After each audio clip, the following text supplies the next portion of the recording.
Imagine waking up one morning, and your entire city is gone. Not destroyed, not burned, not flooded, just empty. The fires are cold, the streets are silent, the grain is still in the storage jars. The tools are still on the workbenches. And 50,000 people have simply vanished. No note, no warning, no explanation. This isn't a story someone made up. This happened. Around 1350 BC, one of the most advanced cities in the ancient world came to an abrupt and total end, and to this day, archaeologists, historians, and scientists cannot agree on why. Welcome to Untold Wonders, and today, we're going to the city that should not have disappeared. The city was called Akhenaten, built on the orders of the pharaoh Amenhotep IV, better known as Akhenaten, on a stretch of blank desert on the east bank of the Nile in Egypt. Today, we call the site Amarna, and when Akhenaten chose this location, he didn't build a small settlement. He built an entire capital city from scratch, in under 5 years. Think about what that means. Roads, palaces, temples, bakeries, homes for noblemen and homes for the poor. A royal road stretching nearly 3 miles. A great temple open to the sky. And at its center, a royal palace that would have dwarfed anything in Europe for another 1,000 years. At its peak, Akhenaten was home to somewhere between 20,000 and 50,000 people. Craftsmen, priests, soldiers, servants, diplomats, farmers. A living, breathing city at the heart of the most powerful empire on earth. And then, within a generation, it was abandoned. Not slowly, not gradually. Evidence from the site suggests the city was emptied out with startling speed. Furniture left behind, food stores untouched, statues half-finished in workshops. Personal belongings sitting exactly where their owners left them, as if everyone simply got up, walked out, and never came back.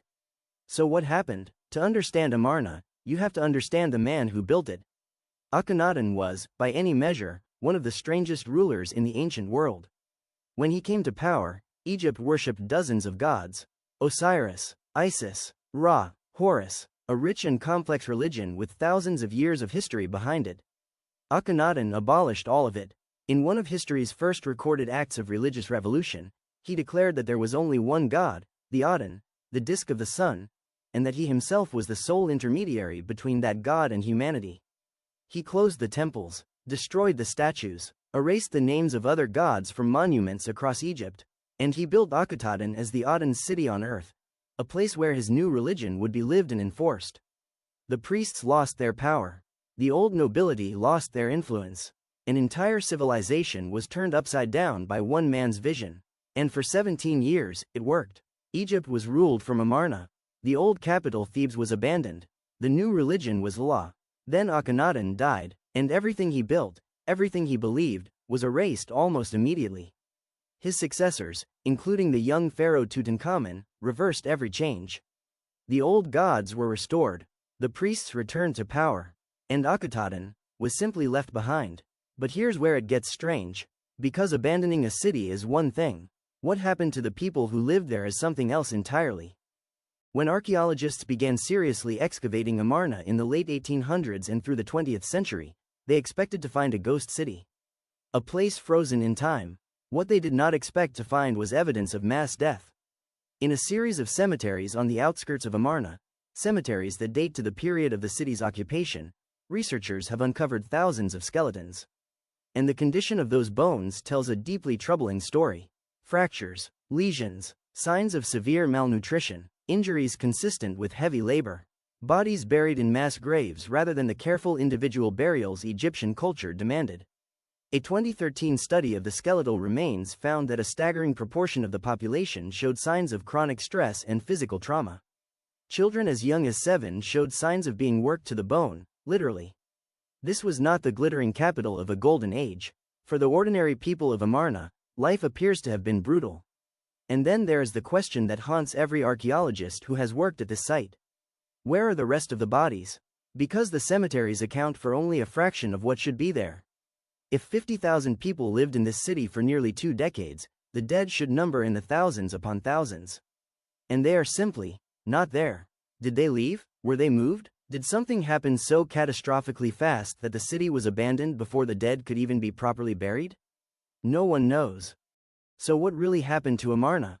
Historians have spent decades arguing over this, and right now, there are 3 main theories. Theory 1. Political erasure.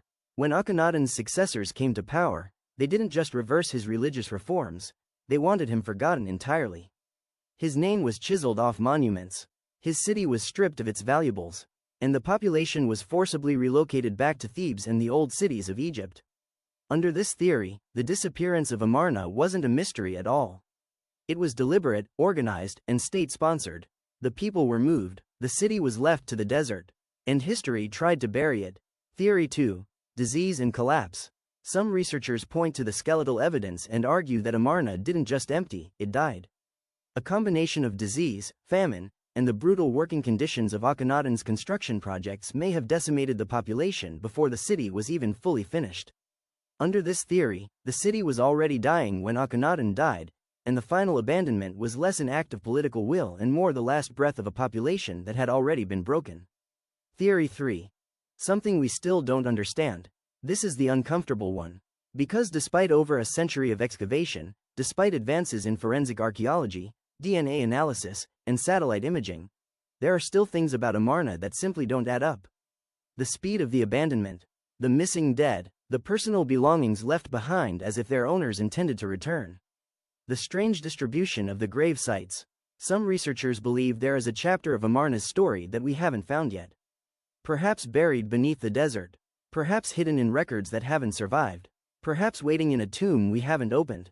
Amarna stood for less than 20 years.